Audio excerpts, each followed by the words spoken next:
Welcome back, friends, to another Dissidia Final Fantasy Opera Omnia video. Lids87 here, and in today's video, we're going to be looking at Onion Knight to see what his LD and Burst are going to be bringing to the table and see how worthy they are of your precious tickets and or gems. Before I get into it though, friends, please remember to hit that like and subscribe button, and shoutouts where shoutouts are due. Rems Database, Materibot, Compendium, and Toneberry Troop. Those links will be down below in the description. March 1st, UTC 10, we will be getting the next chapter, Act 3. And with this, there's going to be an Act 3 opening campaign where we are going to be receiving 3 free multi-draws. So it's going to be possible to pick up Onion Knight's new weapons for free. Talking about Onion Knight, there he is with his LD and Burst weapons. So let's go ahead and talk about the Onion Knight. Let's see what he's going to be bringing to the table with his brand new weapons. Those not familiar with Onion Knight, he is a character from Final Fantasy III. He is a magic physical hybrid attacker with some party stat buffs built into his kit. If you are not familiar with Onion Knight, I will be recapping what his abilities do. So if you're already familiar with what he does, there will be timestamps down below in the time frame and description comments. So feel free to skip ahead to look at his LD and Burst weapons. Everybody else, let's go ahead and talk about what his base abilities do. Onion Knight is a main protagonist character, so he does receive a mannequin weapon that you can pick up in Act 2, Chapter 5.8 for free. After you max it out, this is going to cost 5 CP to equip. This will increase Onion Knight's Brave damage by 10% for his skill 1 and skill 2. Onion Knight's first ability is called Blizzard Combo. This will dispel his ninja buff, and this is a 5-hit Ice Magic Brave plus HP attack with 50% HP splash. Potency is 54% per Brave hit. That's pretty low. But with his passives, the Brave damage is increased by 30%, and this will grant him 2 stacks of Sage. This is also his call action, his Blizzard Combo call. He will perform Blizzard Combo. And for the caller, there's going to be a 6-turn caller effect that will increase the party's attack by 20%. Sage is a stackable buff. Max stacks is at 3. That is going to increase Onion Knight's stats based on the stack level. So it's going to increase his attack by 10, 20, or 30%. It's going to increase his magic attack by 20, 40, or 60%. Once he is at 3 stacks of Sage, this will increase the party's attack by 40%, and this will also upgrade his Brave and HP attacks. His Brave attack becomes Blizzard Plus, and HP attack becomes HP Attack Sage. Onion Knight's second ability is called Multi-Hit. This will dispel Sage. This is a 6-hit melee Brave plus HP attack, hitting at a 45% Brave potency per Brave hit. Ouch! But with his passives, the Brave damage is increased by 30%. This will grant him 2 stacks of Ninja. This will grant him 30% attack up and 20% max Brave up. Ninja, just like Sage, is a stackable buff. Max stacks is at 3. Now, before I cover what Ninja does, just keep in mind that you guys saw that his abilities dispel the other abilities buff, the stackable buff. But keep in mind that once you go back to the other buff, it will start off at 3 stacks. You do not have to start all over. So for example, if you have Ninja, it's at 3 stacks. You use Blizzard Combo, it is dispelled. When you use Multi-Hit again, you will not have to start all over. Ninja will be at 3 stacks. All right, friends? So keep that in mind as we go forward. And also, like Sage, Onion Knight will receive buffs depending on how many stacks of Ninja he is at. So he can increase his speed by 30, 40, or 50%, his physical attack by 20, 40, or 60% once he is at 3 stacks. This will increase the party's attack by 40%. And this will also upgrade his Brave and HP attack. Brave attack becomes Brave attack plus, and HP attack becomes HP attack ninja. His additional ability is Blizzard Enchant Off. He has 2 uses of this, and for 5 turns, this will enhance the party with ice and increase the party's attack and max Brave by 10%. Onion Knight's EX ability, he actually has 2 different abilities depending on what stackable buff you are at or stance. So he will start off, or if you are in his ninja stance, he will use Blade Turret. Now, both of these abilities have a fast recast speed. Blade Turret will dispel Sage. It is a 6-hit melee Brave plus HP attack executed twice, hitting at an 80% Brave potency per Brave hit, with the passives increasing the Brave damage by 30%. This will grant him 3 stacks of Ninja, and if he has Sage active, he will use Meteorite instead, which will dispel Ninja. This is a 6-hit magic alternating Brave plus HP attack with 100% AoE HP damage, hitting at a 100% Brave potency per Brave hit.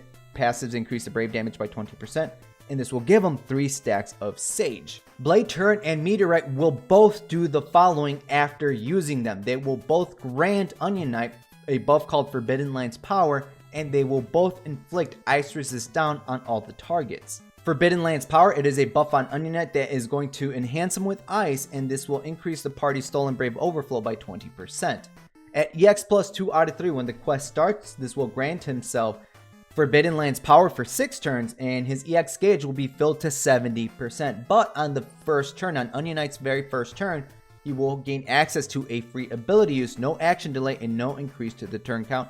So you can pick which stance you want to get to 3 stacks right off of the bat. Because remember, when you use his EX ability, either Blade Turn or Meteorite, they will grant him 3 stacks of either Ninja and or Sage. After maxing out Onion Knight's EX weapon, you would gain access to an A-type bonus sphere. So when dealing a critical hit, the wielder will increase their attack by 2% up to 5 times. Okay, friends, Onion Knight's ELD weapon, his LD ability, Sword and Sorcery. He does have 3 uses of this. This is an 8-hit melee Ice Spray plus HP attack, followed by a 3-hit AoE Magic Ice plus HP attacks. Split damage. The potency is hitting at 90% and 60% Brave potency per Brave hit. And with the passives, this is going to increase the Brave damage by 25%. This will inflict on all the enemies ice resist down and also grant Onion Knight a new buff called Job Level 99. Upon using Sword and Sorcery, this will move all allies' turn next to Onion Knight's own turn. He will do his Sword and Sorcery damage, but he will grant the party a free ability use on their next turn. So there is longevity with Onion Knight's LD ability for your entire party, excluding LD ability. Uses LD abilities to this day, even on the JP side, cannot be used for free. Job level 99, it is a 16 turn buff on Onion Knight that is going to increase his attack by 50%, his stolen Brave Overflow by 30%. This will increase his Brave damage and HP damage up by 20%, and this will increase the party's max Brave by 30%.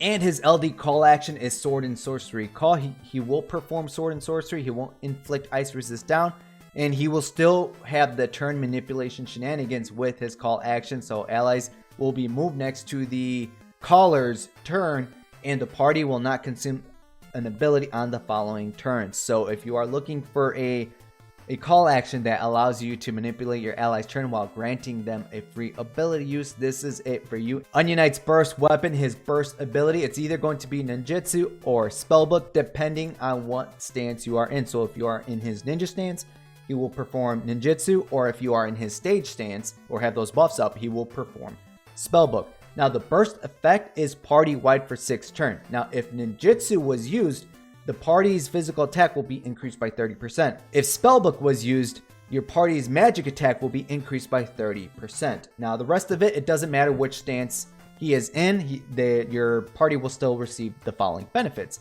plus 50% Brave damage up, plus 30% stolen Brave overflow limit, plus 20% HP damage up, and plus 20% Brave damage limit. Onion Knight's 7-star armor, it's going to come with the attack's keystone, and it's going to increase his own limit. So plus 15% to Brave damage limit cap, and plus 15% to held Brave and HP damage limit cap. Pros about Onion Knight is that he can imperil his own element, so this is going to further improve his damage. Because you guys saw how low his potencies were with his Blizzard combo and multi-hit. Yes, with his LD ability, he can further improve his damage, but him hitting weakness damage will further improve his own damage done to said targets. And he can enhance the party with ice. There's party longevity in regards to free ability uses, and he does have turn manipulation shenanigans built in with his LD weapon. Talking about that party ice enhance, it is only in his additional ability, and he only has 2 uses of this. So be very careful, as I would not depend on this or save it for moments when you want to boost your party's damage. Now he does not receive a rework, so that means he's gonna still keep those low potencies with his Blizzard combo and his multi-hit. So be sure to have his job level 99 buff from his LD ability to increase his Brave damage, and make sure to have his Dark Mannequin weapon passive equipped to further increase his Brave damage. And the final con is his burst effect is 6 turns party wide, so be careful if he is in his ninja stance, because he does get a boost to speed. So switch him over to stage, so to let your party members take full advantage of the burst effect. All right, friends, now we're at that portion of the video. How worthy are they? How worthy is Onion Knight of your precious tickets and or gems? On my worth meter, on Lids' worth meter, I am going to put him at worthy of your precious tickets and or gems. Now keep in mind that there is going to be 3 free multi-draws total across 3 different banners, where Onion Knight's burst weapon is going to be featured. So it is possible to pick up his burst weapon for free On his debut banner, there's going to be one free multi-draw, so it's possible to pick up his LD and burst weapons for free. Now, Onion Knight pre-LD, he was just an okay unit. He wasn't top tier. He was just okay unit, being able to increase your party stats while enhancing them with ice. With his LD buff, he can further improve his own damage, allowing him to hit harder. He does have turn manipulation shenanigans with his LD ability, while granting the party a free ability use on their following turn, which can be a very powerful tool, as this is also included in his LD call action. So it helps with longevity in fights, especially if you are an ability spammer. I will say though, if you are going to be using Onion Knight in your primary party, then I would probably look into picking up Onion Knight's burst weapon, especially if you don't have other units like Lightning, Cloud, or Paladin Cecil, because with his burst effect, it's going to increase your party's damage. Again, either 30% to physical or magic attack up, 50% brave damage up, 30% stolen brave overflow, 20% HP damage up, and plus 20% to brave damage limit up. And if you are a player that looks into picking up units strictly for the Lufenia counters, there's really not many, hardly any that require ice brave damage, except for the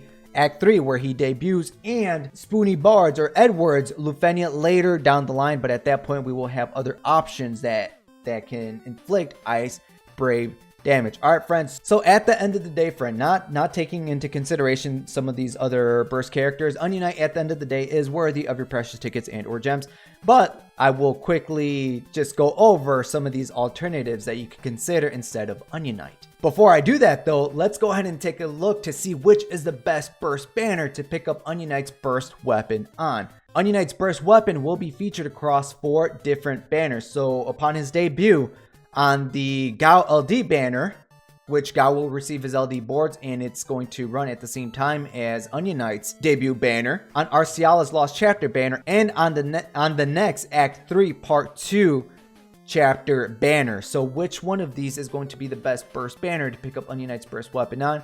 These are all great considerations. Gao with the counters, Arciala with the HP disable healing. Gao also has healing.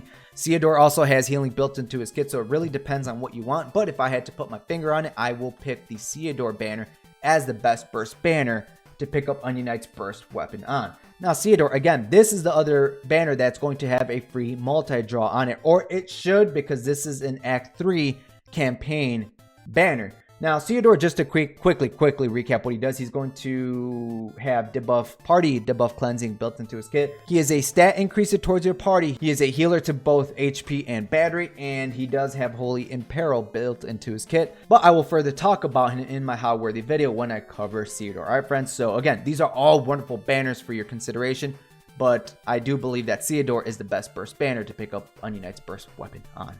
Now, if you are not a fan of the one they call the Onion Knight, there are some alternative units that you could consider to picking up and adding onto your team compositions. Now, when it comes to his base kit, not including his burst effect, here are somewhat similar units to what Onion Knight does. So Rem has turn manipulation shenanigans, 1 party member at a time. She could also heal. Ignis can move both allies next to him with his EX ability, and then Ignis will be receiving an LD weapon in the near future, which allows him to enhance your party members with fire and also inflict fire resist down on the targets. Palom will be receiving an LD weapon in the near future that is going to just further improve his damage. He is an ice brave damage dealer. Camelot will be receiving LD board soon. He is an ice damage dealer, and Kurasame, of course, is an ice brave damage dealer. Once he gets his LD boards in the near future, he will be able to enhance your party members with ice. Now, when it comes to burst weapon alternatives, these units are alternatives in the form that they increase your party members' brave damage or their damage overall, just like Onion Knight's burst effect. So Lightning and Cloud, we do currently have them, or they have been introduced into the game, and they should be repeating very soon on a revamped Start Dash campaign banner that should be, I believe it's going to be near the end of March. They didn't talk about it during this Square Enix community livestream, but we should be getting it at some point, should, quote unquote. So Lightning, of course, amazing top tier unit, delay massive amounts of damage, can act back to back. Cloud, he can delay the targets, he can paralyze the targets with his burst effect. Same thing with Lightning, they can increase your party's damage. Paladin Cecil is a burst unit on the horizon that is going to have Lots of buffs for your party. It's defensive buffs up for your party. He can enhance your party members with Holy and Paraholy. He can increase their damage with his LD buff. He can, with his burst effect, just further improve their damage. Terra can improve your party's damage also with her burst effect. Another unit on the horizon. She will be receiving LD. She can actually act back to back with her ability uses. And Garland is another unit on the horizon that can increase your party's damage with his burst effect. And with his LD, he is more of a utility character in the fact that he can delay the target. So if you don't have any of these units, you don't have Onion Knight, and if you had to pick one of these units, I would highly recommend Paladin Cecil, because he is a top tier unit to add onto your team compositions. And we will further talk about all of these units and how worthy are they videos once they become available on the global side of the game. That is it for this video, friends. I want to thank you guys for watching my How Worthy Are They covering Onion Knight. Be sure to let me know down below in the comments what you guys are going to be doing for Onion Knight. Me personally, I never picked up Onion Knight on the JP side of the game. I don't have his LD. I don't have his burst weapons. So I will be going. I do want to get Onion Knight's LD and burst weapon. I do have burst tokens. So we're going to see how the free multi-draws go. It is possible to pick up Onion Knight's burst weapon for free. So I would actually recommend you guys wait until the final free multi-draw to see if you get his burst weapon for free. So upon the debut banner, I will be chasing his LD weapons for gems. If I get the burst in the process, that's awesome. If I do not, I'm going to stop there after the last free multi-draw. If I don't get it there, I'll either come back to the debut banner, or I might just use my burst tokens because I have more than enough to chase Paladin Cecil's LD and burst weapons. All right, friends, so that is my own personal plans. I do want his LD and burst weapons. Again, let me know your own thoughts down below in the comments. And until next time, friends, good luck and have a good one.